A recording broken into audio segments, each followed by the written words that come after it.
इन friend India और pride में आप सभी का स्वागत है। फ्रेंड्स, यहाँ पे देखिए यूजीसी नेट जेआरएफ परीक्षा दिसंबर 2020 का जो प्रीवियस का क्वेश्चन पेपर है आज हम उसे सॉल्व करने वाले हैं। और ये प्रश्न पत्र आपको विश्लेषण सहित, यानी सिर्फ प्रश्न पे ही चर्चा नहीं होगा, साथ ही व्याख्या पे चर्चा होगा और आपको क्वेश्चन सही से अटेम्प्ट करना है। और प्रीवियस के जो भी हमने 2023 से क्वेश्चन पेपर सॉल्व करा दिया है उससे ये मिलान करना है कि उससे और अब के पैटर्न में, यानी जो पुराना पैटर्न था और अभी जो नया ट्रेंड है क्वेश्चन के लेवल का, उसमें कितना बदलाव आया, ताकि आप अपनी तैयारी, जो अपनी रणनीति है पढ़ाई की, उसी दिशा में आगे उसी तरीके से कर सके।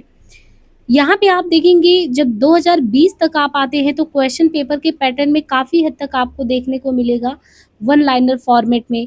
ज़्यादातर क्वेश्चन की मिलान वाला दे दिया आपको, एग्जैक्शन दे दिया मिलाने के लिए, पुस्तकों की जो रचनाओं के नाम है वो दे दिया, उनके कालक्रमानुसार व्यवस्थित करना ऐसे दे दिया।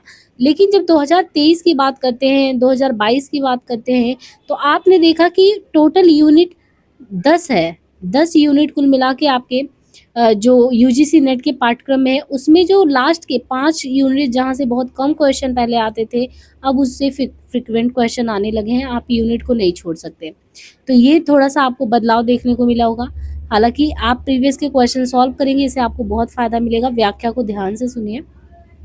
सबसे पहले आपका क्वेश्चन ये देखते ही आप पहचान जाएँ कि ये क्वेश्चन आपका जो है यूनिट 3 भारतीय काव्यशास्त्र और पाश्चात्य काव्यशास्त्र से जो संबंधित यूनिट है, उससे क्वेश्चन है।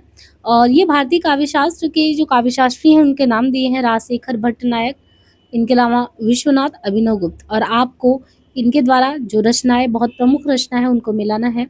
तो राजशेखर की कौन सी रचना है, भट्टनायक की, विश्वनाथ का कौन सा है, इनके अलावा जो है अभिनवगुप्त का। और ये सारी रचनाएँ बहुत ही इंपॉर्टेंट रचना है, तो ऐसी रचनाओं में मिलान में गलती नहीं करना है आपको। ग्रंथ एवं रचनाकार का सही सुमेलन करना है। तो राजशेखर का है काव्य मीमांसा, यानी काव्य पे मीमांसा चर्चा किसने किया है, राजशेखर जी ने किया है। भट्टनायक के द्वारा है हृदय दर्पण। अब यहाँ पे देखिए दर्पण बहुत सारे रचनाओं में आपको देखने को मिलेगा, लेकिन भट्टनायक जो है उनके द्वारा है हृदय दर्पण। और विश्वनाथ का साहित्य दर्पण तो बहुत ही ज़्यादा प्रसिद्ध रचना है, विश्वनाथ का साहित्य दर्पण। तो साहित्य को दर्पण के तौर पे लेने का काम विश्वनाथ जी का है, भट्टनायक का है हृदय दर्पण, राजशेखर का है काव्य मीमांसा और अभिनव गुप्त जी का है अभिनव भारती। तो ये सारी रचनाएं राजशेखर, भट्टनायक, विश्वनाथ गुप्त, अभिनव गुप्त, बाकी काव्य मीमांसा, हृदय दर्पण, साहित्य दर्पण, अभिनव भारती। निम्नलिखित में से नंद दुलारे बाजपेयी के संबंध में सही बताना है। नंद दुलारे बाजपेयी ने प्रसाद पंत और निराला को छायावाद की बृहत त्रयी के रूप में प्रतिष्ठित किया है। जैसे आप छायावादी स्तंभ में 4 लोगों को मिला के छायावादी 4 स्तंभ को पढ़ते हैं, जिसमें छायावाद के प्रसाद हैं, पंत निराला है, महादेवी है।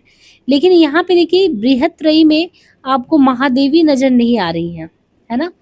तो बृहत त्रयी में क्या नंद दुलारे बाजपेयी ने जो है महादेवी जी को निकाल के प्रसाद पंत निराला को रखा है। नंद दुलारे बाजपेयी ने शुक्ल की लोक मंगल परक आलोचना दृष्टि का समर्थन किया है, क्योंकि रामचंद्र शुक्ल जी का आपने देखा होगा तुलसी जी के जिस तरीके से उन्होंने रामचरितमानस को लेके कैसे कि उनका एक लोक उद्धारक रूप है, लोक मंगल की कामना की बात की है। तो नंद दुलारे बाजपेयी क्योंकि बहुत ही प्रसिद्ध आलोचक रहे हैं, तो ये कहा गया कि शुक्ल जी की जो लोक मंगल परक आलोचना है उसका इन्होंने समर्थन किया है कि समर्थन नहीं किया है। इसके अलावा ये स्वच्छंदतावादी आलोचक हैं। नंद दुलारे बाजपेयी छायावादी अथवा स्वच्छंदतावादी हैं। नंद दुलारे बाजपेयी छायावाद के रागात्मक प्रभाव से, यानी जो छायावाद में रागात्मक प्रभाव है वो सौंदर्य है क्या, उससे अप्रभावित है। अब इसमें आपको उत्तर देना है कि सही क्या है, यानी सही के संबंध में उत्तर देना है कि बृहत त्रयी के रूप में उन्होंने प्रतिष्ठित किया या किसको माना, ये चीजें आपको चुनना है। तो यहाँ पे आप देखिए कि जो उत्तर सही है, नंद दुलारे बाजपेयी जो है ये जो बृहत त्रयी में प्रसाद पंत और निराला को यानी महादेवी जी को नहीं मानते हैं, और ये जो है छायावादी अथवा स्वच्छंदतावादी आलोचक थे, यानी जो समर्थन किया था ये गलत है। और ये रागात्मक प्रभाव से अप्रभावित रहे, नहीं प्रभावित रहे हैं। अब इनके बारे में देखें तो नंद दुलारे बाजपेयी के संबंध में सही कथन यही है कि बृहत त्रयी के रूप में इन्होंने प्रसाद पंत निराला को छायावाद में स्थापित किया, और छायावादी अथवा स्वच्छंदतावादी आलोचक के तौर पे भी ये जाने जाते हैं। अंधेर नगरी, अंधा युग, ध्रुव स्वामिनी, आगरा बाजार। तो अंधेर नगरी है, अंधा युग है, ध्रुव स्वामिनी, आगरा बाजार। इनको हमें देखना है कि ये लोक नाट्य शैली, समस्या मूलक प्रश्न, गीत नाट्य, कौन सी रचना किसके संदर्भ में यहाँ बताया है? तो नाटकों एवं नाट्य शैलियों के सही सुमेलन में अंधेर नगरी प्रहसन है। भारतेंदु हरिश्चंद्र जी का देखें तो अंधेर नगरी प्रहसन है। धर्मवीर भारती गीत नाट अंधा युग जो है उनका गीत नाट्य है। तो भारतेंदु हरिश्चंद्र का प्रहसन है अंधेर नगरी। धर्मवीर भारती जी का अंधा युग गीत नाट्य है। प्रसाद का समस्या पूलक नाटक है ध्रुवस्वामिनी। और आगरा बाजार हबीब तनवीर जी का लोक नाट्य शैली। तो यहाँ पे हमें पहचाना है भारतेंदु प्रहसन अंधेर नगरी, धर्मवीर भारती गीत नाट अंधा युग, जयशंकर प्रसाद का समस्या मूलक नाटक ध्रुवस्वामिनी, हबीब तनवीर लोक नाट्य शैली आगरा बाजार। नाखून क्यों बढ़ते? अब यहाँ पे देखिए आपके यूनिट से क्वेश्चन आया है, यूनिट 9 से निबंध से आया हुआ क्वेश्चन है कि नाखून क्यों बढ़ते हैं। निबंध हजारी प्रसाद द्विवेदी की किस निबंध संग्रह में है? कुटज में है, आलोक पर्व में है, अशोक के फूल में है, कल्पलता है। तो ये जो हजारी प्रसाद द्विवेदी का निबंध संग्रह है ये किसमें है? ये कल्पलता में है। नाखून क्यों बढ़ते हैं निबंध जो है हजारी प्रसाद द्विवेदी के, जो हजारी प्रसाद द्विवेदी जी का कल्पलता निबंध संग्रह है। और कल्पलता का समय भी दिया है कि कल्पलता जो निबंध संग्रह ये 1951 में आया था, यानी संग्रहित किया गया। तो नाखून क्यों बढ़ते हैं हजारी प्रसाद द्विवेदी की कल्पलता 1951 ईस्वी निबंध संग्रह में संग्रहित है। आचार्य हजारी प्रसाद द्विवेदी के अन्य निबंध में अशोक के फूल 1948 में, बहुत ही प्रसिद्ध है अशोक के फूल। बाकी आपको ये नाखून क्यों बढ़ते क्योंकि सिलेबस में लगा है और किस निबंध संग्रह में किस सन में 1951 में, ये भी ध्यान रखना है। बाकी हजारी प्रसाद द्विवेदी के अन्य निबंध में अशोक के फूल 1948 ईस्वी, कुटज है अशोक के फूल 1948, कुटज 1964, आलोक पर 1972, साहित्य सहचर 65 में है, विचार वितर्क 1957 है, विचार प्रभाव 1959 में है। तो अशोक का फूल 48, कुटज 64, आलोक पर 72, साहित्य सहचर 65, विचार वितर्क 1957, विचार प्रभाव 1959। आचार्य हजारी प्रसाद द्विवेदी ने निबंध को व्यक्ति की स्वाधीन चिंता की उपज कहा है। हजारी प्रसाद द्विवेदी जी ने क्या कहा है? निबंध को व्यक्ति की स्वाधीन चिंता की उपज। बादल को गिरते देखा है कविता से संबंधित सही तथ्य क्या है? बादल को गिरते देखा है ये कविता से संबंधित सही तथ्य क्या है? नागार्जुन को कालिदास के मेघ का पता ठिकाना मालूम था। मतलब इस कविता को जब आप पढ़ेंगे तो उसमें बादल को गिरते देखा कविता में क्या चीजें सही है कि नागार्जुन जी को नागार्जुन जो है वो कालिदास के मेघ का पता ठिकाना उनको मालूम था। नागार्जुन का बादल कल्पना प्रसूत नहीं है, इसमें उज्जैनी के जीवन का यथार्थ वर्णन है। यदि बादल को गिरते देखा इसमें उज्जैनी के जीवन का यथार्थ वर्णन है। इसमें किन्नर किन्नरियों के स्वच्छंद जीवन के अनुभवनात्मक चित्रण है। तो किन्नर किन्नरियों के स्वच्छंद जीवन उनके बारे में है।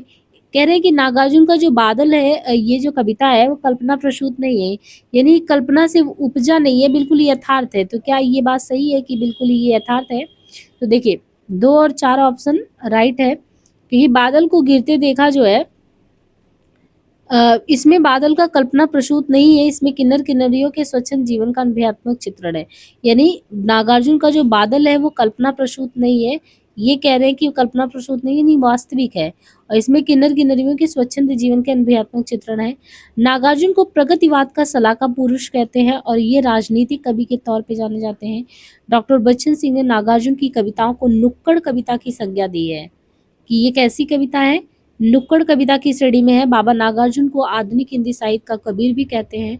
इन्होंने मैथिली भाषा में पत्रहीन नगनगाज शीर्षक से काव्य लिखा जिसमें 52 कविताएं संकलित है। इस कृति पर इन्हें सन 1968 में साहित्य अकादमी पुरस्कार भी मिला। ये संस्कृत और मैथिली में हिंदी यात्री उपनाम से लिखते थे। तो इतना सब कुछ जो है बाबा नागार्जुन के बारे में है कि कैसे वो जो है प्रगतिवादी शलाका पुरुष है, राजनीतिक कवि के तौर पे भी जाने गए। बच्चन सिंह ने उनको नुक्कड़ कविता की संज्ञा दी उनकी कविताओं को कि नुक्कड़ कविता है और आधुनिक हिंदी साहित्य के कबीर भी है। पत्रहीन नगनगाज 52 कविता है उसमें और कृति पर सन 1968 में साहित्य अकादमी पुरस्कार मिला। ये संस्कृत और मैथिली में यात्री उपनाम से लिखते। इनका मूल नाम वैद्यनाथ मिश्र था। निम्नलिखित में से भोजराज की पुस्तक है, तो इनमें से भोजराज की पुस्तक कौन सी है? तो भोजराज की पुस्तक कौन सी है? श्रृंगार प्रकाश। निम्नलिखित में से भोजराज की पुस्तक श्रृंगार प्रकाश है। भोजराज की पुस्तक का नाम श्रृंगार प्रकाश है। इनका अन्य ग्रंथ का है तो भोजराज का इनका अन्य ग्रंथ है सरस्वती कंठाभरण। तो भोजराज की पुस्तक का नाम श्रृंगार प्रकाश है। इनका अन्य ग्रंथ सरस्वती कंठाभरण है। इनका समय 11वीं सदी और जन्म स्थान मालवा है। अभिनव भारती आचार्य अभिनव गुप्त की टीका है, इसे नाट्य वेद विवृत्ति भी कहते हैं। तो भोजराज की पुस्तक का नाम श्रृंगार प्रकाश है और इनका भोजराज जी का ही श्रृंगार प्रकाश के अलावा सरस्वती कंठाभरण इनकी अन्य रचना है। समय इनका कितना है? 11वीं सदी और जन्म स्थान है मालवा। अभिनव भारती आचार्य अभिनव गुप्त की टीका, इसे नाट्य विवृति भी कहते हैं। व्यक्ति विवेक महिम भट्ट की पुस्तक है, इनका समय 11वीं सदी का पूर्वार्ध, जन्म स्थान कश्मीर है। काव्य कौतुक भट्टोत का ग्रंथ है जिस पर अभिनव गुप्त ने काव्य कौतुक विवरण नाम से टीका लिखा। घनानंद की कविता से संबंधित सही तथ्य क्या है? घनानंद ने वियोग व्यथा की सैकड़ों अंतर्दशाओं के मार्मिक चित्र खींचे हैं। घनानंद ने सिर्फ कविता सवैयों की रचना की है। घनानंद के प्रेम का विषय सांसारिक प्रेम भी हो सकता है और परमेश्वर भी। घनानंद की कविता अभिधा मूलक है। इसमें हमें देखना है तो घनानंद की कविता के संदर्भ में सही क्या है? घनानंद ने वियोग व्यथा की सैकड़ों अंतर्दशाओं के मार्मिक चित्र खींचे हैं तथा घनानंद के यहाँ प्रेम का विषय सांसारिक प्राणी भी हो सकता है, परमेश्वर भी हो सकता है। शक्टार महाराष्ट्री धातुसेन गोवर्धन दास, तो इन्हें हमें 1 से 2 को मिलाना है यानी सुमेलित करना है।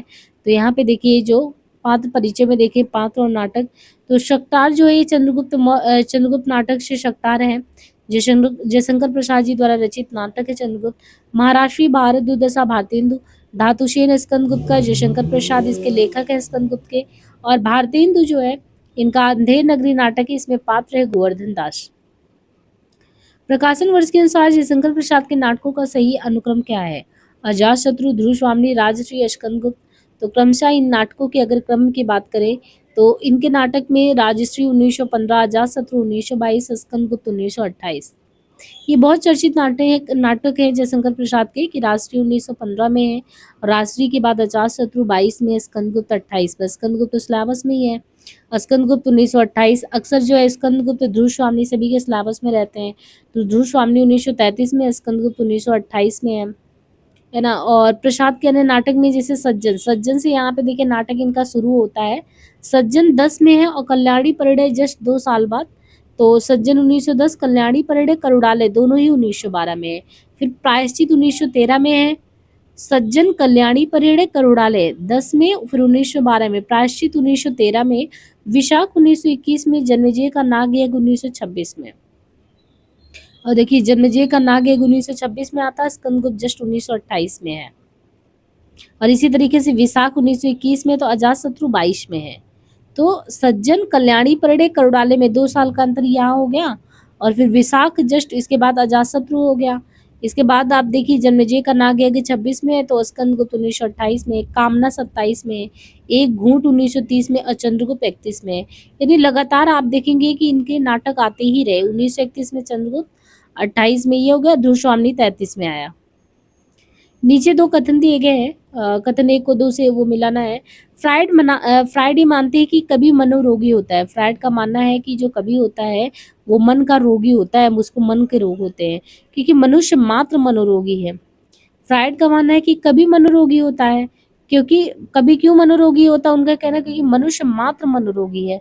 तो दोनों ही बात सही है और व्याख्या भी सही है। यानी कभी तो मन का रोगी होता ही है, मनुष्य मात्र भी रोगी ही होता है। मेरी तिब्बत यात्रा, ये आपके यूनिट 10 से जो है मेरी तिब्बत यात्रा के संबंध में क्वेश्चन पूछा गया है। तो मेरी तिब्बत यात्रा की भाषा शैली कैसी है? भावपरक, संस्कृत निष्ठ, तर्कपूर्ण, युग विशेष का आभास देने वाली, चिंतन प्रधान। तो संस्कृत निष्ठ तर्कपूर्ण मेरी तिब्बत यात्रा जब आप राहुल सांकृत्यायन जी का पढ़ेंगे तो उसकी विशेषता ये कि बहुत ही पढ़ने में भी आपको दुरूह लगेगा। संस्कृत निष्ठ, तर्कपूर्ण और युग विशेष का आभास देने वाली है। 1937 में जो है राहुल सांकृत्यायन ने यात्रा साहित्य के रूप में लिखा मेरी तिब्बत यात्रा। तो उनकी तिब्बत यात्रा 1937 ईस्वी में राहुल सांकृत्यायन ने ये लिखा था। शिव शंभू के चिट्ठे किसको संबोधित किया गया है? शिव शंभू के चिट्ठे, तो यहाँ पे देखिए लॉर्ड कर्जन दिया है, रिपन दिया है, वारिंग हेस्टिंग दिया है। तो लॉर्ड कर्जन जो है इसी को, क्योंकि ये वापस से बंगाल विभाजन के समय एक बार पहले बंगाल में रहा था फिर आया, तो शिव शंभू के चिट्ठे जो है बाल मुकुंद गुप्त जी ने लॉर्ड कर्जन को संबोधित करके लिखा है। 1904 से 5 की बात है, बंगाल विभाजन भी जस्ट वही होता है। तो ये जो है 1904-5 की बात है जब भारत मित्र पत्रिका में शिव शंभू के चिट्ठे शीर्षक से उस समय के गवर्नर जनरल लॉर्ड कर्जन को संबोधित किया गया था। बाण भट्ट की आत्मकथा जो उपन्यास, उसके पात्र कौन है? तो बाण भट्ट की आत्मकथा उपन्यास के पात्र हैं राजकुमारी, चंद्र दीक्षित, सुचरिता, पत्रलेखा, रीतांबरा। तो इसमें जो है कौन कौन से इसमें पात्र हैं अगर देखें तो राजकुमारी, चंद्र दीक्षित और सुचरिता जो है बाण भट्ट की आत्मकथा उपन्यास के पात्र के तौर पे राजकुमारी, चंद्र दीक्षित और सुचरिता है। बाण भट्ट की जो आत्मकथा है उपन्यास के पात्र में है राजकुमारी चंद्र दीक्षित और सुचरिता है। बाण भट्ट की आत्मकथा 1946 ईस्वी उपन्यास आचार्य हजारी प्रसाद द्विवेदी द्वारा लिखा गया, जिसके अन्य पात्र में बाण भट्ट निपुण का न्यूनिया है। प्रेम का उदात्तीकरण एवं हर्षकालीन सामाजिक, राजनीतिक और सांस्कृतिक स्थिति का वर्णन है। निम्नलिखित में से कमलेश्वर की कहानी संग्रह में बिरादरी बहार, राजा निर्वंशिया, ठसक, कस्मे का आदमी, तो उनके कहानी संग्रह के बारे में पूछा है कि उनका कहानी संग्रह किस किस नाम से है। बिरादरी बहार, ठसक, राजा निर्वंशिया, कस्बे का आदमी। तो यहाँ पे देखिए राजा निर्वंशिया जो है और इनका कस्बे का आदमी। कमलेश्वर के कहानी संग्रह का नाम ही राजा निर्वंशिया। राजा निर्वंशिया 1957 ईस्वी में और कस्बे का आदमी जस्ट एक साल बाद 1958। तो कमलेश्वर 1957, राजा निर्वंशिया, कस्बे का आदमी 1958। कमलेश्वर के अन्य कहानी संग्रह में खोई हुई दिशाएं। ये भी कई बार पूछा गया है खोई हुई दिशाएं किसका है, तो खोई हुई दिशाएं भी कमलेश्वर का है 1963 में ये। और मांस का दरिया 1966 में है। बयान 1973 में, आज़ादी मुबारक 2002। अब ऐसे है कि देखिए नाम क्या है, दिशा खोई हुई है और दरिया पार करना है। तो मांस का दरिया यानी खोई हुई दिशा 1963 के 3 साल बाद जो है कमलेश्वर जी दरिया को पार करते हैं। दरिया को पार करने के बाद बयान देते हैं और बयान उनका मुबारक हो। इस तरीके से आप कुछ करके याद कर सकते हैं ट्रिक से। तो खोई हुई दिशाएं 63, 3 साल बाद जो है वो दरिया पार करते हैं 66, और फिर 1973 के बाद 2002। तो बयान, बयान के बाद जो है मुबारक। और बाकी इनके अलावा 2 रचनाओं का और नाम लिया 57, 58। राजा निर्बंसिया और ये तो बिल्कुल इन सबसे पहले ही है। यदि राजा निर्बंसिया 57 सबसे पहले है, फिर इसके बाद कस्बे का आदमी 58 है, फिर खोई हुई दिशाएं हैं 63, मांस का दरिया 66, बयान 73, आज़ादी मुबारक 2002। परिंदे कहानी के पात्र कौन से? Richard, doctor Mukherjee, Ramdhan, mister Hubert. तो यदि क्रम से देखें कि कौन किससे हैं, तो परिंदे कहानी जो है,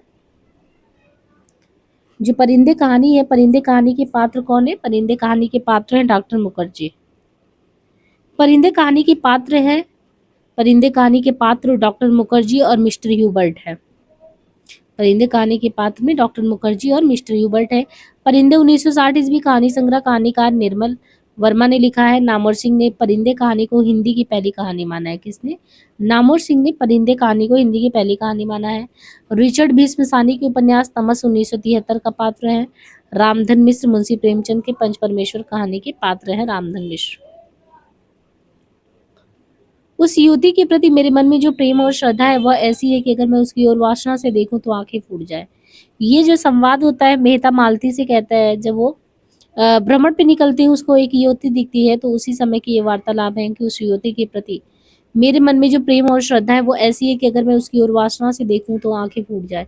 ये संवाद गोदान उपन्यास में मेहता और मालती के बीच हुआ है। गोदान 1936 ईस्वी उपन्यास मुंशी प्रेमचंद ने लिखा है और इस उपन्यास के अनेक पात्र में, अन्य पात्र में होरी, धनिया, गोबर, जुनिया, भोला, राय साहब, खन्ना, दाता दिन, गोविंदी है। इस उपन्यास में किसान जीवन की महागाथा और ऋण कर्ज की समस्या का बृहद अंकन है। निम्नलिखित में से कौन तमस उपन्यास का पात्र नहीं है? रत्तो, रिचर्ड, नत्थू, हयात बख्श। तो इसमें जो है कौन नहीं है? तो रत्तो नहीं है। रत्तो रत्तो तमस उपन्यास का पात्र नहीं है।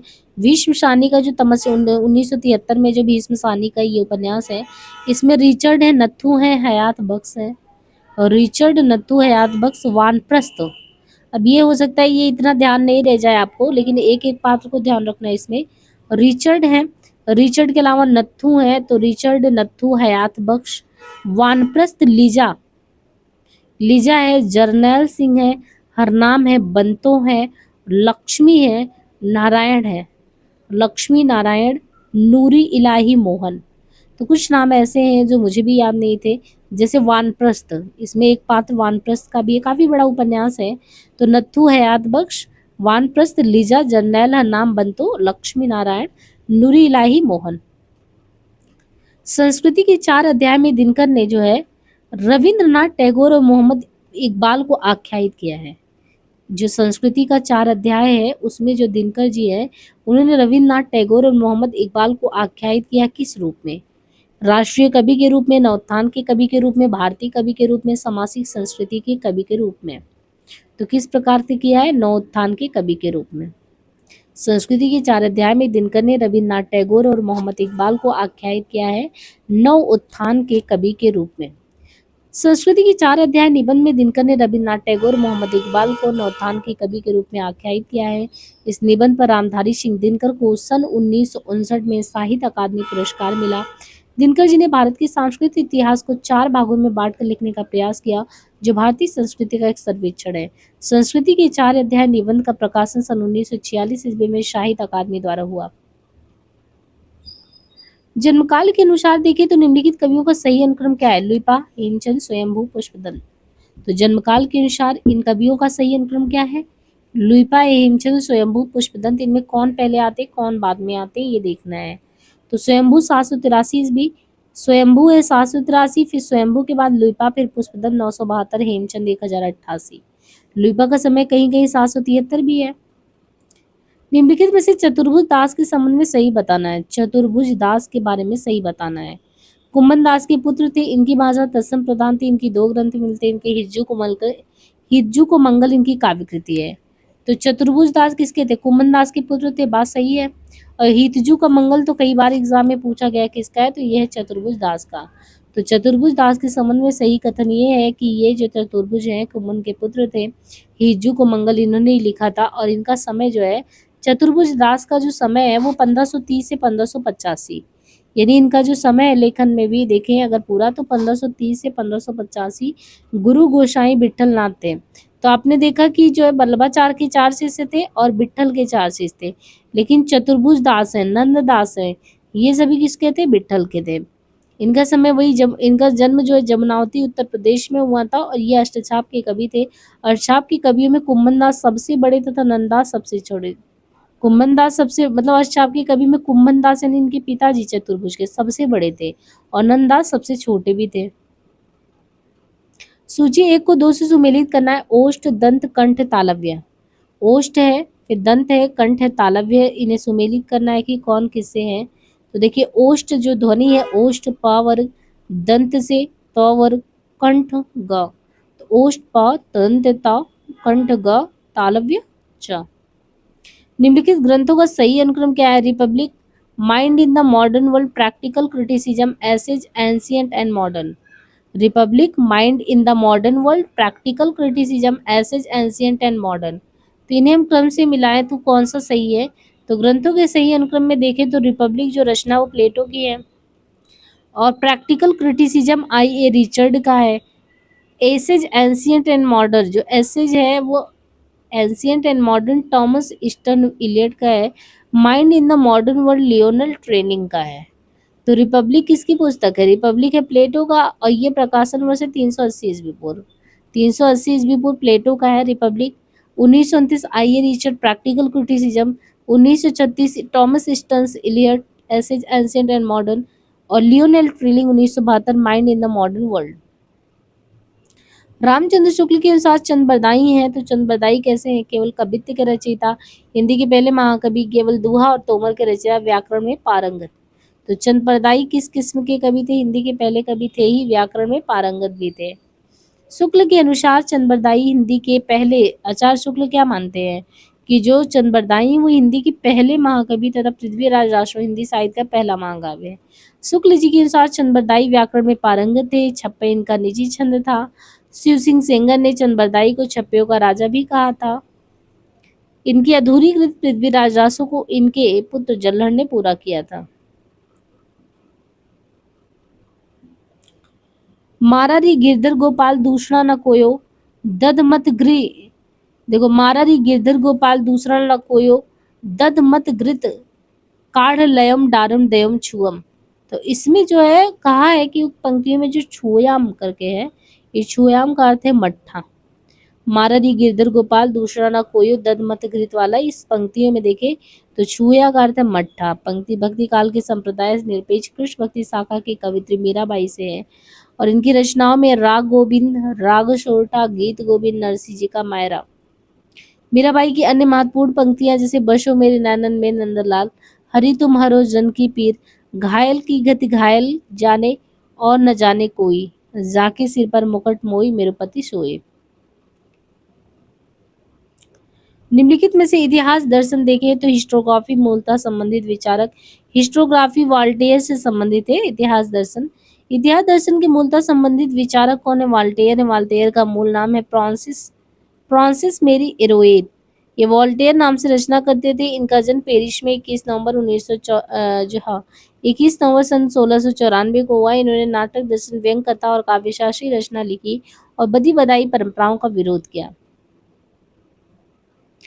चंपाद्वीप किस कहानी में आया है? दुलाईवाली आकाशदीप, गैंग्रीन पिता। तो चंपाद्वीप जो है, आकाशदीप कहानी जो है, चंपाद्वीप का जिक्र इसी में आया है। आकाशद्वीप प्रसाद की कहानी संग्रह है, यानी ये सिर्फ कहानी नहीं है। आकाशदीप आकाशदीप नाम से एक कहानी का संग्रह ही है प्रसाद का।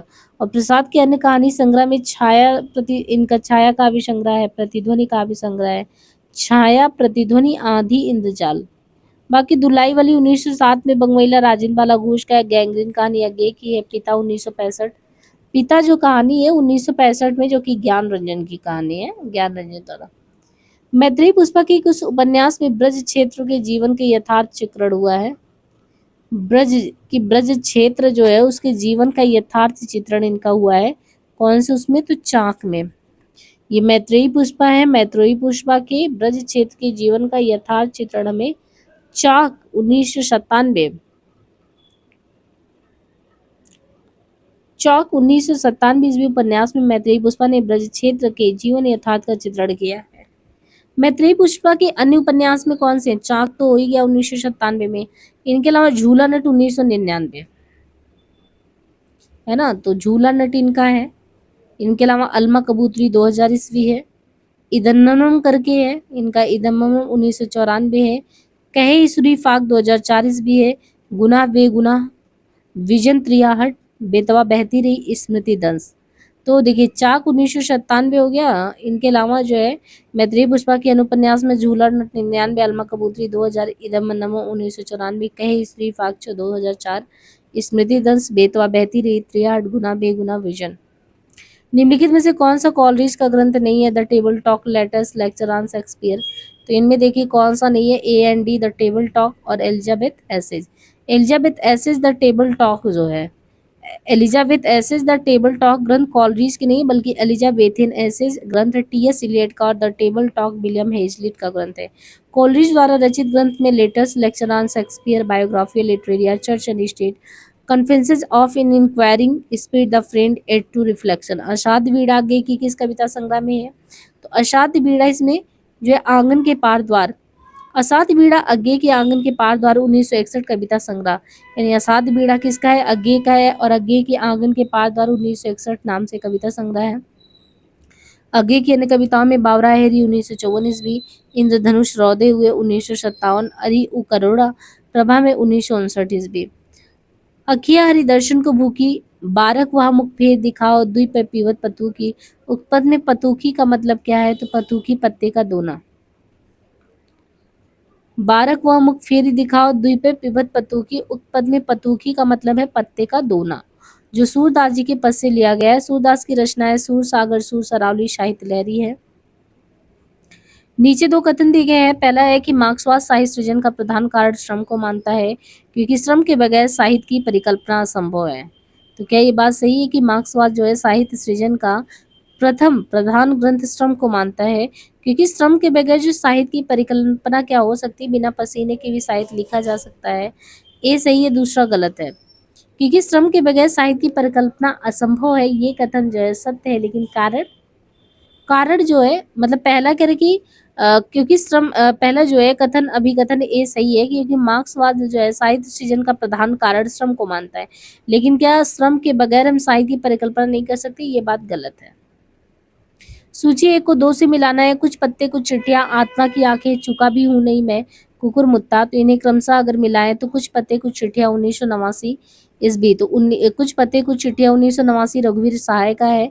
आत्मा की आंखें 1964 ईस्वी रामधारी सिंह दिनकर का है।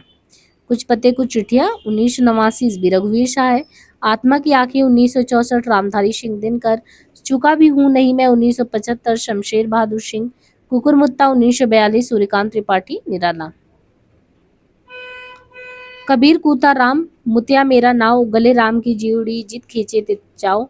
इस दोहे में किस तरह की मानसिकता व्यक्त हुई है? तो इसमें है आत्मसमर्पण का भाव, है ना, वही चीज दिखता है, आत्मसमर्पण का भाव।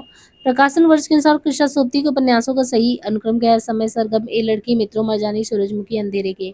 तो क्रम से देखिए, प्रकाशन वर्ष के अनुसार कृष्णा सोबती के उपन्यासों का सही अनुक्रम है मित्रों मरजानी 1967, सूरजमुखी अंधेरे की 1972, ए लड़की 1991, समय सरगम 2000, 1980 में इन्हें प्रसिद्ध उपन्यास जिंदगी नामा 1979 मिला। साहित्य अकादमी से सम्मानित हुए।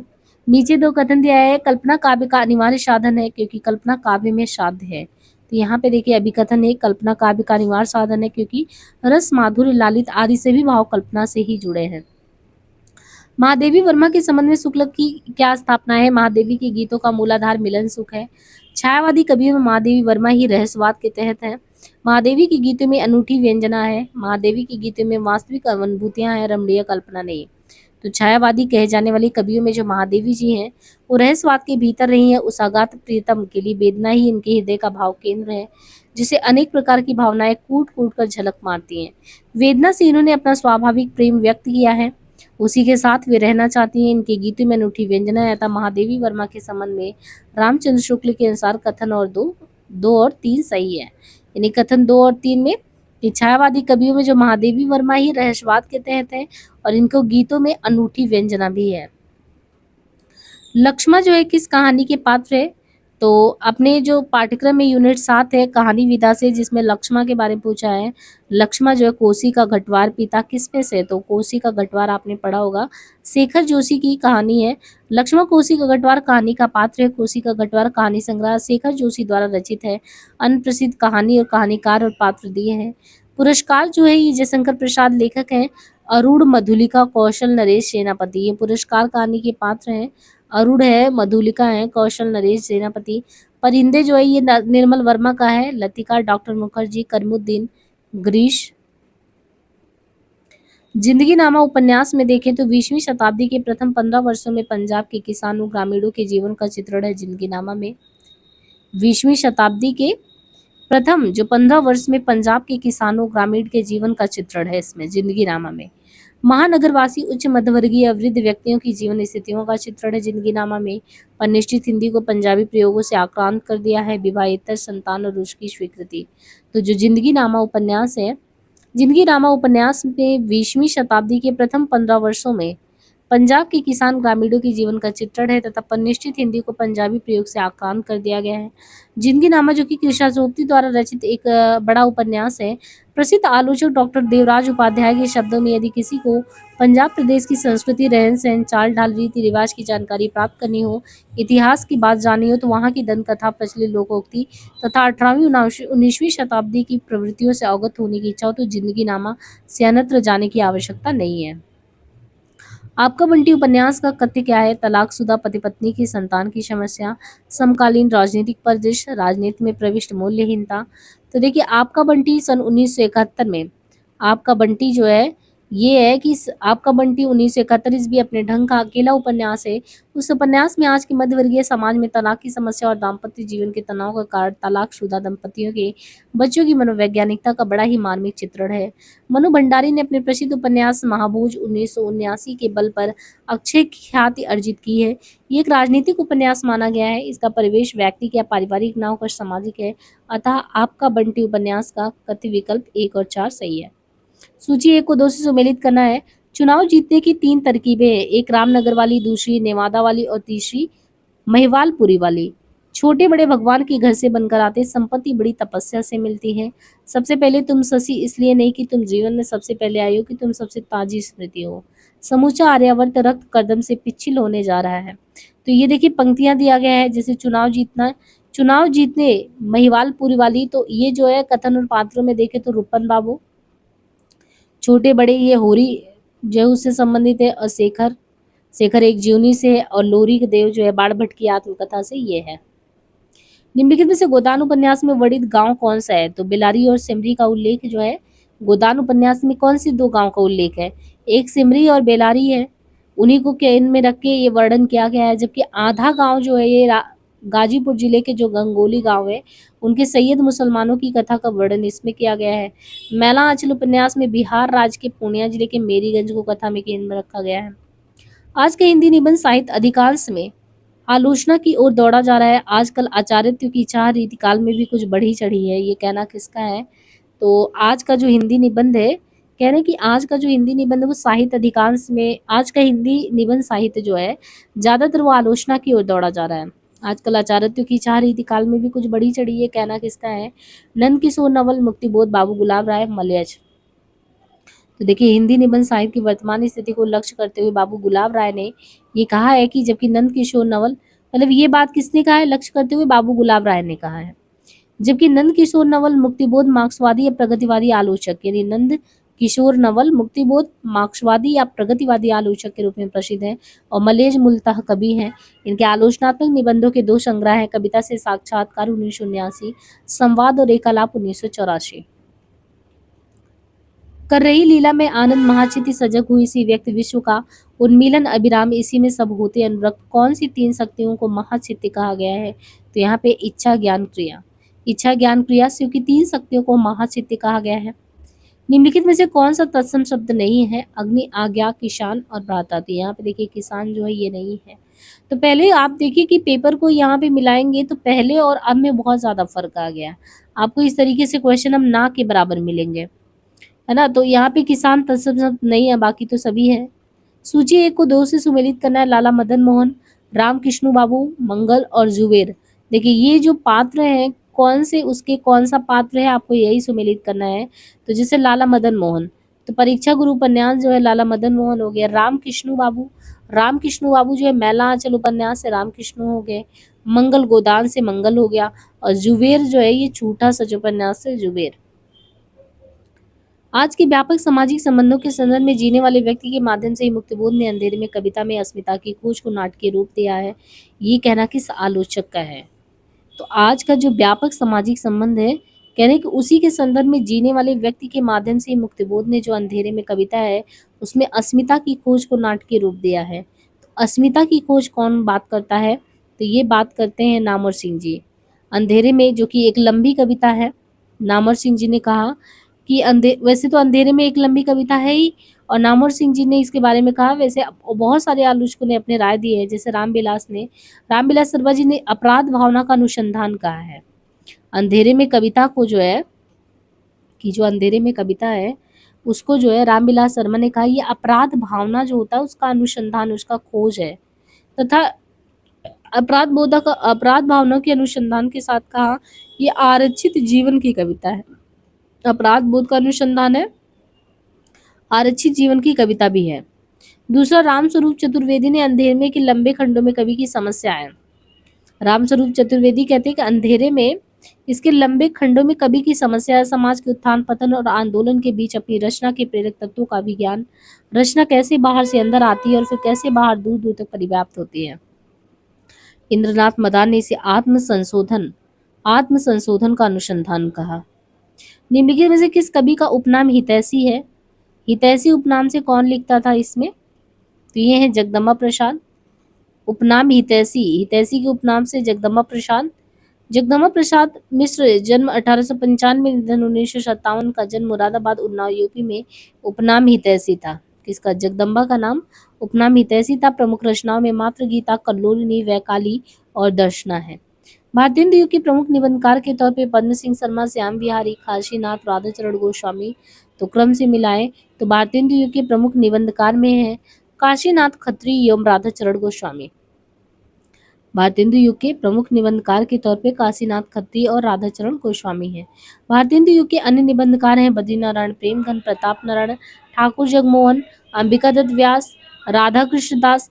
जबकि हिंदी के प्रथम संस्करणकर पद्म सिंह शर्मा है। इनकी प्रमुख रचनाएं पद्म पराग सन 1929 में प्रकाशित हुआ। निम्नलिखित में से कौन सा तत्व मार्क्सवादी चिंतन के पक्ष में नहीं है? मार्क्सवादी पक्ष का जो चिंतन उसकी धारा में नहीं है। आधार और अधिरचना, प्रतिनिधि पात्र, वर्ग संघर्ष, यांत्रिक भौतिकवाद। तो देखिए यांत्रिक भौतिकवाद तत्व मार्क्सवादी चिंतन के पक्ष में नहीं है।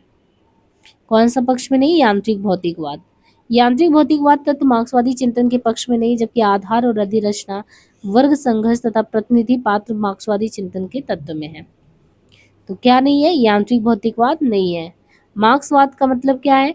यांत्रिक जो भौतिकवाद है ये चीज नहीं चाहिए, जो आपको दिख रहा है भौतिक सुख सुविधाएं, यांत्रिक मशीनीकरण, ये नहीं है मार्क्सवादी चिंतन के पक्ष में।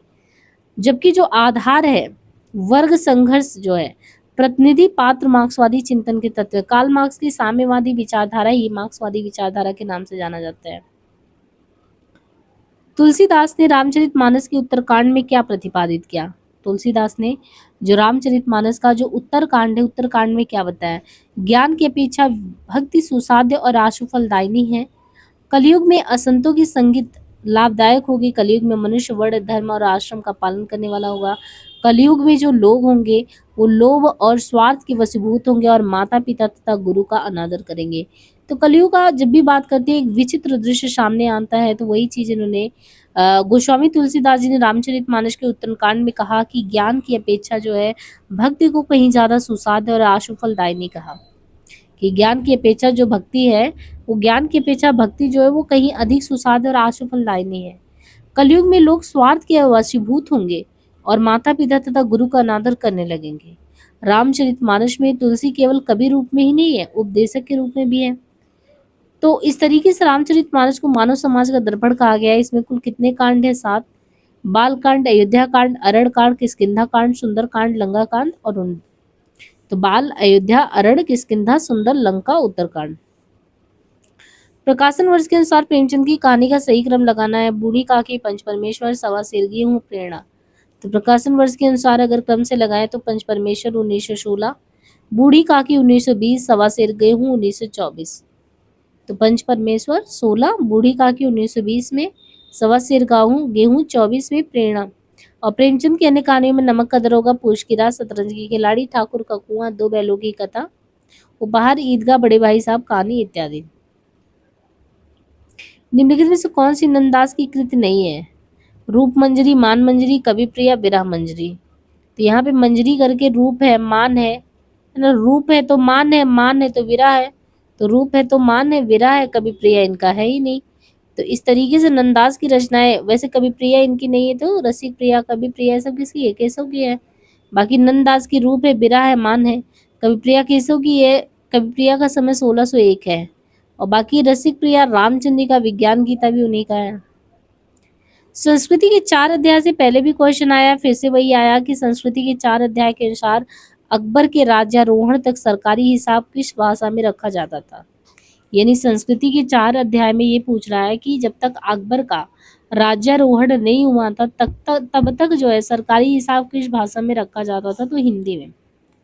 और जब से गद्दी पे कौन बैठ गया? अकबर बैठ गया होगा, तो फारसी आ गया। तो ये संस्कृति की 4 अध्याय 4 भागों में दिनकर द्वारा लिखा गया। इस पर दिनकर को सन 1959 में साहित्य अकादमी पुरस्कार मिला संस्कृति के 4 अध्याय में। रामचंद्र शुक्ल ने हिंदी साहित्य के इतिहास में देव के कितने ग्रंथों का, कि देव कितने ग्रंथ लिखे थे, और देव कितने ग्रंथ लिखे जो है वो बहुचर्चित हो गए, प्रसिद्ध हो गए। तो देव की कुल 23 ग्रंथ है हिंदी साहित्य। देखिए रामचंद्र शुक्ल सीरीज हमने कराया, उसको ध्यान से देखिएगा पूरा। रामचंद्र शुक्ल ने हिंदी साहित्य के इतिहास में देव के कुल कितने, तो देव के कुल 23 ग्रंथों का उल्लेख किया। 23 जो निम्न है, जैसे रस विलास, भाव विलास, भवानी विलास, कुशल विलास, अष्टयाम, सोजान विनोद, काव्य रसायन, जाति विलास, देव माया प्रपंच, रस विलास, राग रत्नाकर, देवचरित, सुख सागर तरंग, प्रेमचंदिका, देव शतक, प्रेम तरंग। अब ये देखिए कुल 22 शुक्ल जी ने गिनाए हैं कि इनकी इतने रचना है। रस विलास से भाव, तो 3-4 तो विलास करके ही हो गए, है ना। देव के जो है रस है, देखिए भावनाएं हैं, भाव से निकला रस, तो भाव रस तो है ही। भाव रस कुशल 6 पूछे, तो भाव है, रस है, कुशल है, भवानी है, 4 तो विलास हो गया। बाकी अष्टयाम और सुजान विनोद। ध्यान रखिए ये किसकी रचना है? देव की। एक सुजान चरित करके है ना, एक घनानंद की सुजान, ये सुजान विनोद की बात हो रही है। तो इस तरीके से रस, भाव, भवानी, कुशल, अष्टयाम, सुजान और काव्य रसायन भी इन्हीं का है। जाति विलास, तो एक जाति विलास भी है। और प्रपंच करके देव माया प्रपंच करके है, रस विलास। तो देखिए विलास तो इनके देव के बहुत सारे हैं। रस को हमने पहले भी पढ़ा, भवानी है, कुशल है, जाति है, राग रत्नाकर, देवचरित, सुख सागर तरंग, प्रेमचंदिका, देव शतक, प्रेम तरंग, है ना। तो इस तरीके से रस विलास से लेके सुख सागर, प्रेमचंदिका, देव शतक ये सभी है। सहमति नहीं है, समकालीन शब्द नहीं है, इसे बालिगों के बी से चालू मत करो, ये पंक्तियां किससे है? तो ये जो पंक्ति है, क्योंकि चार रचना अपना जो है सिलेबस में लगे, अकाल दर्शन, रोटी और संसद है, मोचीराम नक्सलवाड़ी, तो ये कहाँ से है? नक्सलवाड़ी से है। धूमिल सुदामा पांडे जो है, धूमिल की रचना मोचीराम, 20 साल बाद, पटकथा, रोटी और संसद, लोहे का स्वाद, ये सभी भी है।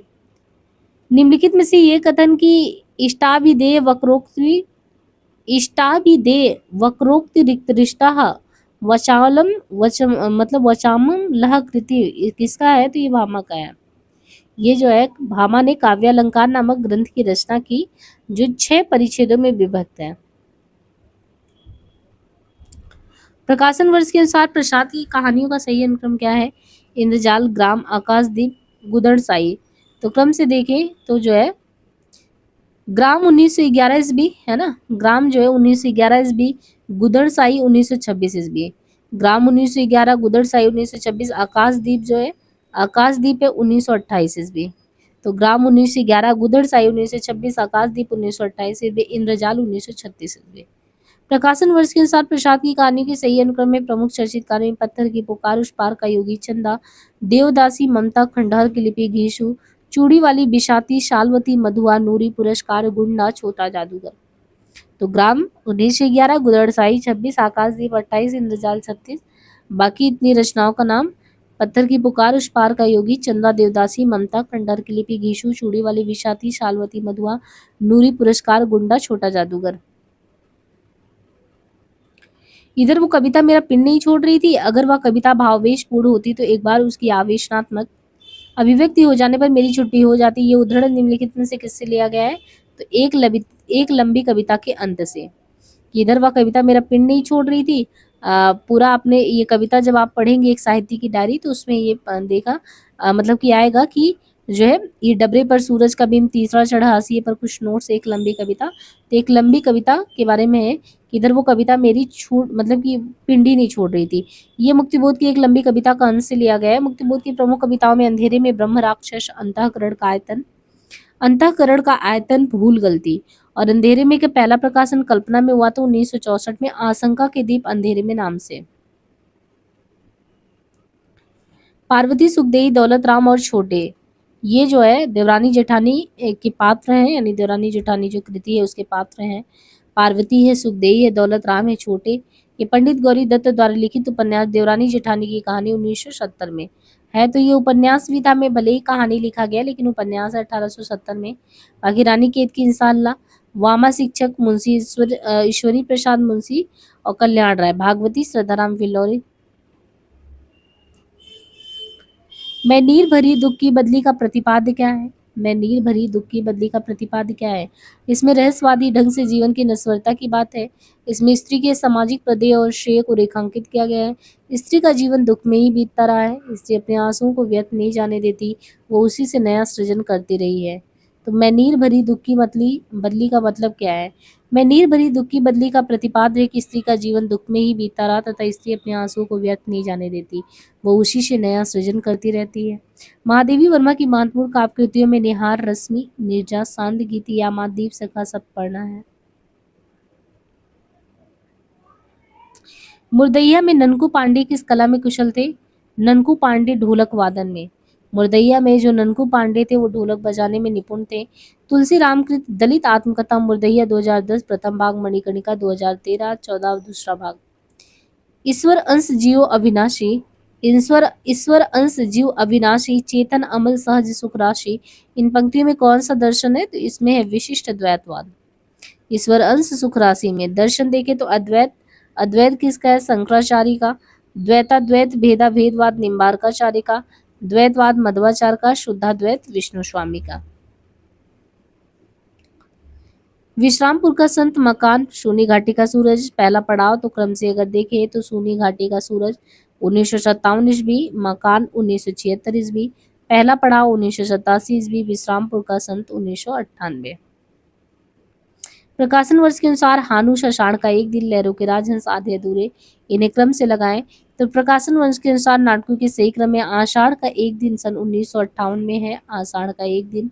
लहरों के राजहंस 1963, आधे अधूरे 1969, हानुश 1977। लहरों के राजहंस नाटक की रचना मोहन राकेश ने असुघोष के महाकाव्य सौंदरानंद के आधार पर किया। आधे अधूरे नाटक को मील का पत्थर भी कहा जाता है। आषाढ़ का एक दिन लहरों के राजहंस आधे अधूरे मोहन राकेश के नाटक है। हानुश जो है ये भीष्म सानी जी का है।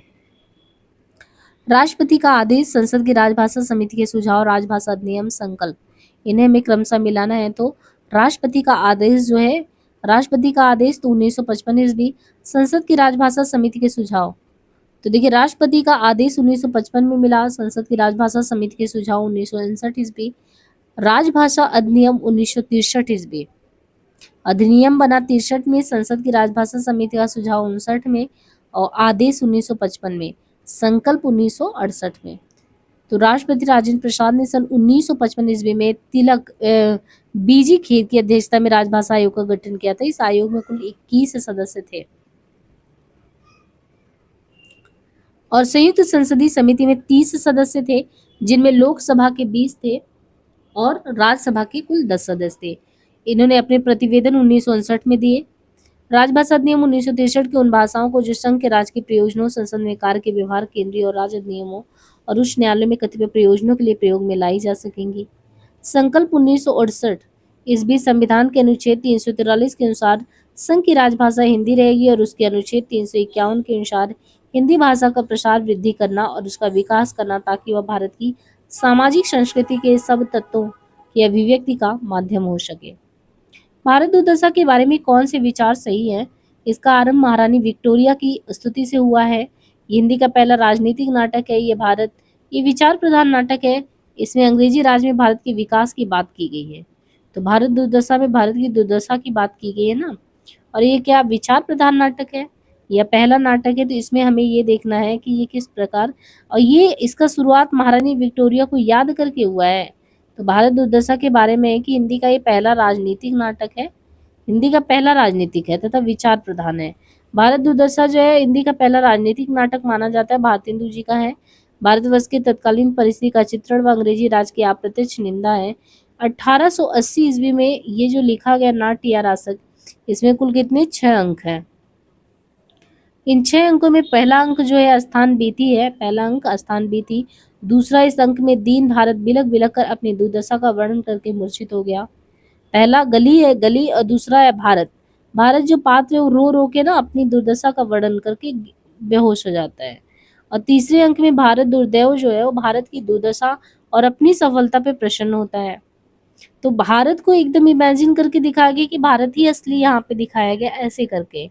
तो इस अंक में आप देखेंगे कि गली में, पहले में तो गली है, दूसरे में भारत आता है, विलख विलख कर अपनी दशा को देख के मूर्छित हो जाता है। फिर भारत दुर्दैव जो कि खलनायक की भूमिका में है। तीसरे अंक में आता है भारत की दुर्दशा और अपनी सफलता पे खुश होता है।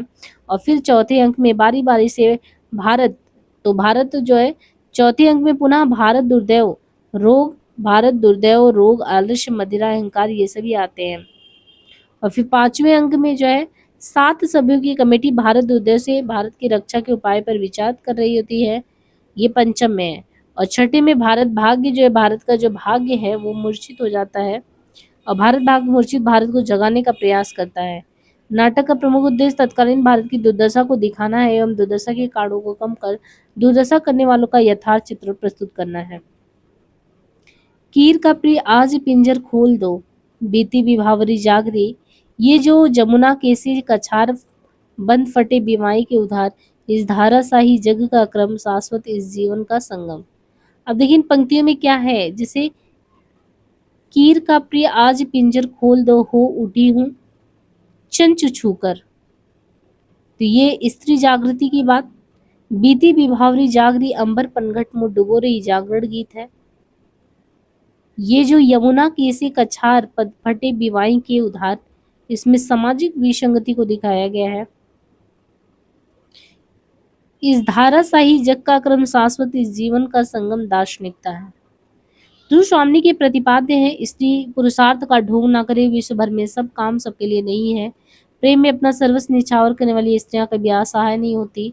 स्त्री उपहार में देने की वस्तु नहीं, पुरुष उसे अपनी पशु संपत्ति समझकर अत्याचार न करे। स्त्री को अपने चुनाव और निर्णय की स्वतंत्रता है। तो देखिए, स्त्री उपहार में देने की वस्तु नहीं है, पुरुषों से अपनी पशु संपत्ति समझकर अत्याचार न करे तथा स्त्री को अपने चुनाव और निर्णय दोनों की स्वतंत्रता है। दोनों कथन ध्रुवस्वामिनी के प्रतिपाद्य विषय हैं। किसके? ये ध्रुवस्वामिनी के हैं। और ध्रुवस्वामिनी जो कि 1933 में प्रसाद द्वारा रचित नाटक है। विशाख के देवी चंद्रगुप्त के आधार पर लिखा गया ध्रुवस्वामिनी नाटक। ध्रुवस्वामिनी मंदाकिनी कोमा पुरुष में चंद्रगुप्त शिखर स्वामी सकराज मिहिर देवा पुरोहित है। इस नाटक में ध्रुवस्वामिनी जो कि प्रमुख पात्र है, जो नारी चिंतन के विषयों को समग्र रूप से प्रस्तुत करती है। नाटक में पात्रों के माध्यम से महिला की समस्याओं को, समाज की महिलाओं के प्रति दृष्टिकोण को उजागर किया गया है। निम्नलिखित में से कौन सी भाषा शामी भाषाओं में नहीं आता? इब्रानी, हब्सी, अरबी, फारसी। तो इसमें आपको ये पूछा है ना कि कौन सा शामी में नहीं आता। शामी में जो है कौन सा नहीं आता? तो फारसी नहीं आता शामी में। शामी जो है भारतीय भाषा परिवार में विश्व में बोली जाने वाली सर्वप्रमुख जो परिवार है उनमें जो है संस्कृत, पाली, प्राकृत, अभ्रंश, हिंदी, बंगाली, फारसी, ग्रीक, लैटिन, अंग्रेजी, रूसी। तो कौन कौन से आते हैं? संस्कृत भी है, पाली है, प्राकृत है। संस्कृत, पाली, प्राकृत, अभ्रंश, हिंदी, बंगाली, फारसी, ग्रीक, लैटिन, अंग्रेजी, रूसी, जर्मन, पुर्तगाली, इतालवी, ये सभी है। निम्नलिखित में किस विचार से गांधीवादी दर्शन सहमत नहीं है? कौन सी ऐसी विचार है जिसे गांधीवादी जो है सहमत नहीं है? तो ये है साध्य की शुद्धता लेकिन साधन की अशुद्धता। साध्य की शुद्धता लेकिन साधन की अशुद्धता से गांधीवादी दर्शन सहमत नहीं है। गांधीवादी दर्शन कई स्तरों से आध्यात्मिक या धार्मिक, नैतिक, राजनैतिक, आर्थिक, सामाजिक, व्यक्तिगत और सामूहिक तत्वों पर मौजूद है। गांधीवादी दर्शन के प्रमुख तत्व हैं आध्यात्मिक या धार्मिक तत्व और ईश्वर इसके मूल में है। सभी व्यक्ति उच्च नैतिक विकास और सुधार करने के लिए सक्षम है। सदा जीवन और श्रम पर जोर, सत्य और अहिंसा। क्या भूलूं क्या याद करूं के प्रारंभ में उत्तर प्रदेश के बस्ती जिले के किस गांव का उल्लेख है? तो किसका है? अमोढ़ा का। यूपी का जो बस्ती जिला का अमोढ़ा है, क्या भूलूं क्या याद करूं में बच्चन जी का बहुप्रशंसित आत्मकथा 1969 में है। बाकी क्या भूलूं क्या नीर का निर्माण फिर बसेरे से दूर। आत्मकथा पर बच्चन जी को भारतीय साहित्य के सर्वोच्च पुरस्कार सर्वोत्तम सम्मान से भी सम्मानित किया गया था। नीचे दो कथन दिए गए। पहला है कि जॉक देरिदा का मानना है कि पाठ का अर्थ पाठक तय करता है, क्योंकि पाठकों के मन को भिन्नता के कारण पाठ बहुलार्थी होता है। तो यहाँ पे दोनों ही बातें अगर देखें तो सही है। जो जॉक देरिदा का मानना है कि पाठ का अर्थ पाठक तय करता है, क्योंकि पाठकों के मन की भिन्नता के कारण पाठ जो होता है बहुलर्थी होता है। यह विकथन ए के संबंध में कारण भी सही है। आर ए की सही व्याख्या है। जॉक देरिदा जो है ये विखंडनवाद के प्रवर्तक माने जाते हैं। किसके? जॉक देरिदा विखंडनवाद के। और जॉक देरिदा का जन्म 1930 में अल्जीरिया में हुआ था। इनके गुरु फूको अल्थ्यूरस थे। फूको अल्थ्यूरस ऑफ ग्रामेटोलॉजी और राइट एंड डिफरेंस 1978 ईस्वी इनके प्रमुख ग्रंथ है। पॉल दमान विखंडनवाद के प्रबल समर्थक माने जाते हैं। जहाँ न धर्म न बुद्धि नहीं नीति न सुजन समाज, ए ऐसे ही आपो न से जैसे चौपट राज। तो अंधेर नगरी की किस चरित्र से इस काव्यात्मक संवाद को कहलवाया गया है? ये है गुरु और दूसरा है महंत। तो जहाँ न धर्म न बुद्धि नहीं नीति न सुजन समाज जो है उपयुक्त काव्यात्मक सम्मान महंत एवं गुरु दोनों का है, जो अंधेर नगरी नाटक से उद्धृत है। अंधेर नगरी भारतेंदु हरिश्चंद्र द्वारा 1881 में रचित एक प्रहसन है। इसमें राजा की मूर्खता, अन्याय और अंधेर गर्दी पर तीखा व्यंग्य किया गया है। अंधेर नगरी नाटक में महंत गोवर्धन दास, राजा, मंत्री प्रमुख केंद्रीय पात्र हैं। अंधेर नगरी नाटक में कुल 6 अंक है, जिसे दृश्यों के नाम से संबोधित किया गया है। निम्नलिखित वाक्य किस कहानी से लिया गया है? खून का वह आखिरी कतरा जो वतन की हिफाजत में गिरे दुनिया की सबसे अनमोल चीज है। वो कौन सा है दुनिया का सबसे अनमोल चीज? तो खून का वो आखिरी कतरा जो वतन की हिफाजत में गिरे दुनिया का सबसे अनमोल चीज है। कहानी दुनिया के सबसे अनमोल रतन से उद्धृत है। ये कहानी प्रेमचंद की है और ये कानपुर के एक उर्दू पत्रिका जमाना में 1907 में प्रकाशन में आया। उसके बाद ये कहानी सूर्य वतन प्रेमचंद की कहानी संग्रह में भी संकलित हुआ। कहानी में एक ऐसे सच्चे प्रेमी का जिक्र है जो कि अपनी प्रेमिका को अपने रंग से, रूप से, बल्कि कुछ भी कर गुजरने के जज्बे से अपनी ओर आकर्षित करता है। कहानी के प्रमुख पात्र में दिलफिगार पुरुष पात्र, कहानी का मुख्य पात्र जो कि दिलफरेब से बेपरवाह प्रेम करता है और वह अपने प्रेम को सिद्ध करने के लिए कुछ भी करने को तैयार है। दिलफरेब नारी पात्र एक बेहद खूबसूरत स्त्री और कहानी की मुख्य नारी पात्र। अंधा युग के संबंध में कौन सी विचार सही है? यह महाभारत के 18वें दिन की कथा पर आधारित है। आधुनिक भावबोध को रूपायित करने वाले नाटकों में अंधा युग विशेष रूप से उल्लेखनीय है। इसमें बहिर्द्वंद और अंतर्द्वंद दोनों विकराल रूप में है। अंधा युग आधुनिक त्रासदी को व्यक्त नहीं करता है। तो यहाँ पे देखिए अंधा युग के संबंध में बात करनी है। आधुनिक भावबोध को रूपायित करने वाले नाटकों में जो अंधा युग है वो विशेष रूप से उल्लेखनीय है। इसमें बहिर्द्वंद और अंतर्द्वंद दोनों ही विकराल रूप से है। ये दोनों कथन अंधा युग के संबंध में है। अंधा युग धर्मवीर भारती द्वारा रचित हिंदी काव्य नाटक है। इस गीत नाटक का प्रकाशन सन 1955 में हुआ। इसमें इसका कथानक महाभारत युद्ध के अंतिम दिन पर आधारित है। युद्ध और उसके बाद की समस्या और मानवीय महत्वाकांक्षाओं को प्रस्तुत किया गया है। प्रमुख पात्र इसमें है अश्वत्थामा, गांधारी, धृतराष्ट्र, कृतवर्मा, संजय, वृद्धयाचक, प्रहरी 1, व्यास, विदुर, युधिष्ठिर, कृपाचार्य, युसु, गूंगा भिखारी, प्रहरी 2। तो ये जितने भी पात्र हैं अश्वत्थामा, गांधारी, धृतराष्ट्र, कृतवर्मा, संजय, वृद्धयाचक, प्रहरी 1, व्यास, विदुर, युधिष्ठिर, कृपाचार्य, युयसु, गूंगा भिखारी, प्रहरी 2, बलराम, कृष्ण इत्यादि। निम्नलिखित में से अभिज्ञान का संबंध किससे है? अभिज्ञान क्या होता है? तो कथानक। अभिज्ञान का संबंध कथानक से है। अभिज्ञान शब्द अरस्तु की मान्यता में आया हुआ है। ये शब्द यूनानी भाषा के अनगोरिनिस का हिंदी अनुवाद है। अभिज्ञान का शाब्दिक अर्थ होता है ज्ञान की परिणति। अभिज्ञान दुखांतक के तहत कथानक में पात्रों के मन में प्रेम अथवा घृणा का भाव भी जागृत करता है। कमलेश्वर ने नई कहानी के बारे में क्या कहा है? नई कहानी आग्रहों की कहानी नहीं है। उसमें विभिन्न स्तरों पर आज के यथार्थ को ही पकड़ने की चेष्टा है। उसका केंद्रीय पात्र है जीवन को वहन करने वाला व्यक्ति। व्यक्ति के मन के राग विराग की अभिव्यक्ति होती है। तो इसमें क्या है? देखिए कमलेश्वर का नई कहानी के संदर्भ में कहना है, नई कहानी जो है ये उनका कहना है, नई कहानी आग्रहों की कहानी नहीं है तथा उसका केंद्रीय पात्र जीवन को वहन करने वाला व्यक्ति। नई कहानी नाम का दुष्यंत कुमार ने सर्वप्रथम प्रयोग किया था। नई कहानी का जन्म 1956 ईस्वी में माना जाता है। नई कहानी के प्रवर्तक राजेंद्र यादव, मोहन राकेश कमलेश्वर माने जाते हैं। नई कहानी में भोगे हुए यथार्थ पर अधिक प्रकाश डाला गया है। पूर्ववर्ती कहानी पूर्वाग्रह से युक्त होती थी, लेकिन नई कहानियां किसी भी तरह के पूर्वाग्रह से मुक्त थी। नई कहानी पर शास्त्र के अस्तित्ववाद का भी प्रभाव दिखता है। जन्म वर्ष के अनुसार देखें सही क्रम तो रामदरस, विवेकी राय, बाल मुकुंद, अध्यापक पूर्ण सिंह। तो क्रमशः बाल मुकुंद जो है 1865 से 1907, अध्यापक पूर्ण सिंह 1881, रामदरस 1924, विवेकी 1924। निम्नलिखित में से किस काव्यधारा में सहज भोग मार्ग से जीव को महासुख की ओर उन्मुख किया गया है? तो यह है सिद्ध साहित्य। सिद्ध साहित्य में सहज भोग मार्ग से जीव को महासुख की ओर उन्नत किया गया है। सिद्ध साहित्य में सिद्धों में पंचमकार, मांस, मछली, मदिरा, मुद्रा, मैथुन की दुष्प्रवृत्ति देखने को मिलती है। साधना पद्धति में शिव शक्ति के युगल रूप की उपासना होती है। सिद्धों का चरम उत्कर्ष काल 8वीं से 10वीं शताब्दी के मध्य था। सिद्धों के विषय में सबसे पहली जानकारी ज्योतिषवर ठाकुर की रचना वर्ण रत्नाकर से मिलती है। बाकी जीवन की सहजता और स्वाभाविकता में दृढ़ विश्वास, गुरु महिमा का प्रतिपादन, बाहरडंबर बाकंटों की कटु आलोचना, रहस्यात्मक अनुभूति, जनभाषा का प्रयोग, ये कुछ विशेषताएं हैं। निम्नलिखित में से पुस्तक और लेखक का सही मेल है। केशव की काव्य कला, गुप्त की कला, सत्येंद्र कृष्णशंकर शुक्ल।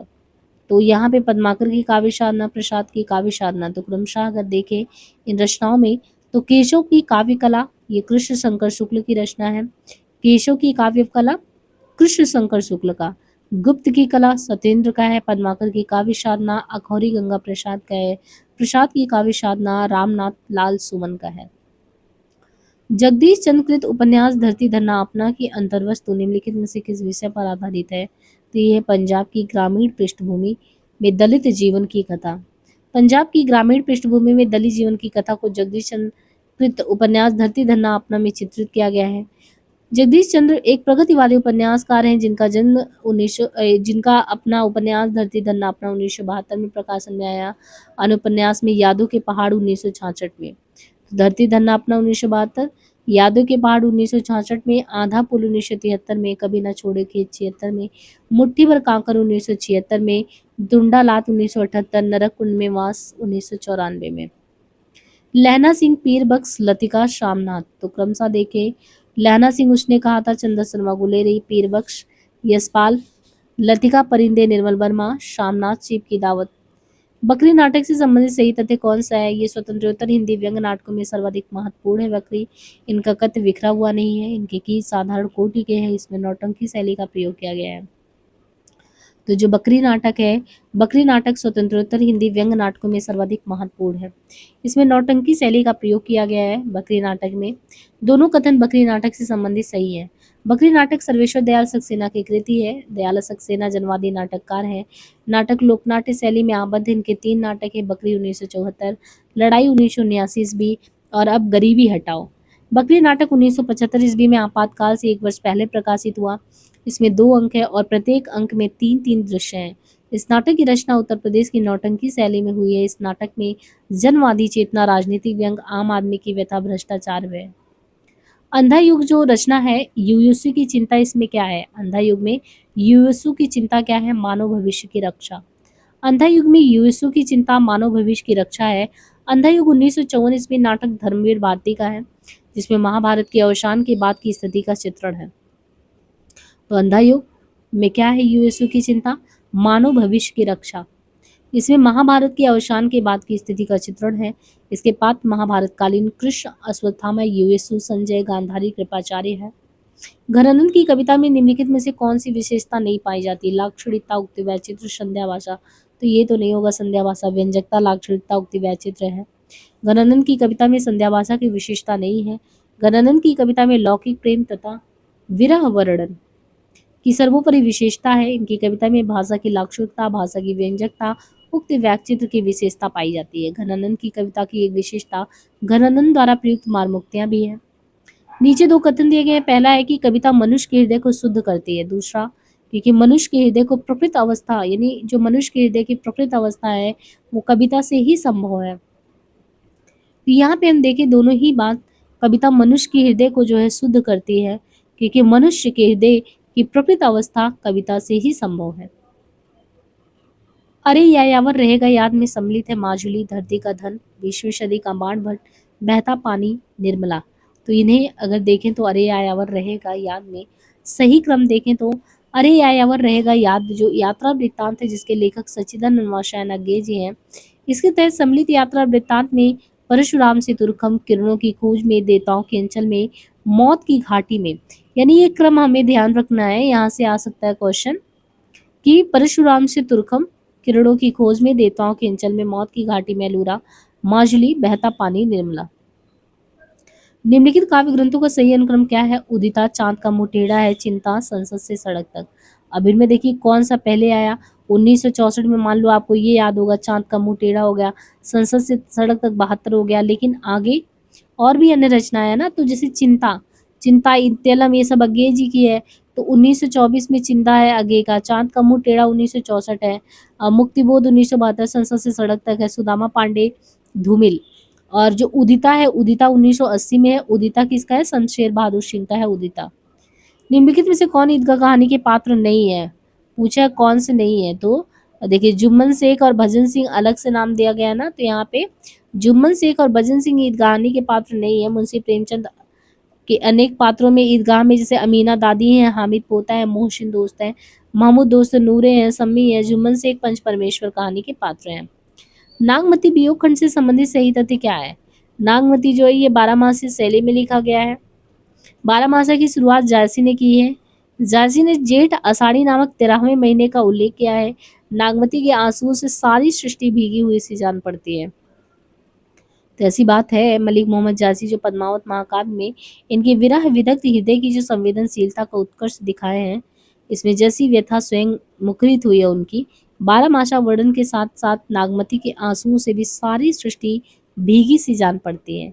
बाकी आपको यहाँ से जो है यहाँ पे देखिए अवतरण दिए हैं, जिनको ध्यान से पढ़ना है कि यह किसी देश का बाहर रूप सम्मानयुक्त तथा सुंदर नहीं बन सका, तो समझना चाहिए उस राष्ट्र की आत्मा में एक उच्च जगत का निर्माण किया जाना शुरू नहीं हुआ है, अर्थात वहाँ सच्चे साहित्य के निर्माण का श्री गणेश नहीं हुआ है। साहित्य मनुष्य को भीतर से सुसंस्कृत और उन्नत बनाता, यानी पूरा आप देखेंगे कि ये जो गद्य है आपको जिनमें से उत्तर देना है तो साहित्य पे है कि साहित्य जो है हमारे जीवन में क्या मायने रखता है, साहित्य नहीं है तो समाज कैसे रहेगा। तो वही चीज़, और उसमें से अब जब पूरा आप गद्य पढ़ेंगे तो पहले आप उससे पहले आप ये पढ़िए और फिर जाके गद्य पढ़िए, तो आप उत्तर आराम से निकाल पाएंगे। जैसे कि हमारा वर्तमान साहित्य, हमारा वर्तमान साहित्य कैसा है? तो सामाजिक दायित्वों को पूर्ण करने में पूरी तरह सक्षम नहीं है। तो ये पूरे गद्य में ये विषय वस्तु को उठाया गया होगा कि हमारा जो साहित्य है वो सामाजिक दायित्वों को पूर्ण करने में पूरी तरह सक्षम नहीं है। दूसरा कि किसी देश और उनके नागरिकों का निर्माण तभी संभव है जब चरित्र निर्मित तब होता है जब उस देश में सत्य साहित्य, उस देश में अच्छा साहित्य हो, सुसंस्कृत हो, तो ही हम कह सकते हैं कि अच्छे देश नागरिक निकल के आएँगे। अदम्य आकांक्षा के बिना क्या चीज़ संभव नहीं है? अदम्य आकांक्षा के बिना विद्या व्यर्थ है और साहित्यिक निष्ठा के साथ रास्ते की खोज भी संभव नहीं है। इस अनुच्छेद में वर्णित अन्योनाश्रित बातों का मूल्य क्या है? अन्योनाश्रित मतलब एक दूसरे पे क्या चीज आश्रित है? तो वही है कि साहित्य के द्वारा मनुष्य को अंतर्बाह्य संस्कृत और उन्नत बनाना, क्योंकि हमारे देश में नाना भांति के कुसंस्कार और गंदगी है, जबकि हमारे समाज का आधा अंग पर्दे से ढका हुआ है। अब साहित्य साधना की अनुर्वरता का कारण, साहित्य की जो साधना है अनुर्वर क्यों है? क्योंकि देश के जो निवासी हैं उनमें अच्छी शिक्षा और संस्कार के प्रति अदम्य इच्छा और अध्यवसाय का, यानी खुद बहुत ज़्यादा पढ़ा जाए, ऐसा हो कि हमारे अंदर संस्कार हो। अगर ये चीज़ नहीं हो तो कोई ज़मीन उपजाऊ कैसे होगा? तो ये जो है साहित्य का समाज में क्या स्थिति है उसको लेके वो पूरा गद्य था। इसी तरीके से मान लीजिए यहाँ पे ये है कि ज्ञानेंद्रियों द्वारा प्राप्त सामग्री से भावना या कल्पना उनकी योजना करती है। तो ये कहा जा सकता है ज्ञान ही भावों के संचार के लिए मार्ग खोलता है। ज्ञान प्रसार के भीतर ही भाव प्रसार होता है। आरंभ में मनुष्य की चेतन सत्ता अधिकारत्व इंद्रिय ज्ञान की समष्टि के रूप में हो रही, फिर जो अंतःकरण का विकास होता गया, सभ्यता बढ़ती गई, तो मनुष्य का ज्ञान बुद्धि व्यवसात्मक होता गया। और मनुष्य का ज्ञान क्षेत्र बुद्धि व्यवसात्मक या विचारात्मक होकर बहुत ही विस्तृत हो गया है। अतः उसके विस्तार के साथ हमें अपने हृदय का विस्तार भी बढ़ाना पड़ेगा। विचारों की क्रिया से वैज्ञानिक विवेचन और अनुसंधान द्वारा उद्घाटित परिस्थितियों और तथ्यों के मर्मस्तर पक्ष का मूर्त और सजीव चित्रण भी करना होगा। अब इस अवतरण को पढ़ने के बाद आपको क्या लग रहा है कि इसमें क्या चीजें कहा गया है कि अनुसंधान नए विचार और वैज्ञानिक विवेचन से उद्घाटित मार्मिक परिस्थितियों के मूर्त और सजीव चित्र को कवि को अपने काव्य के एक लक्षण के रूप में शामिल करना होगा। प्रस्तुत अवतरण को पढ़ने के बाद आपको कौन सा कथन सही नहीं लगता? भावना या कल्पना जो है, भावना या कल्पना ज्ञानेंद्रियों से प्राप्त सामग्री को संयोजित करती हैं।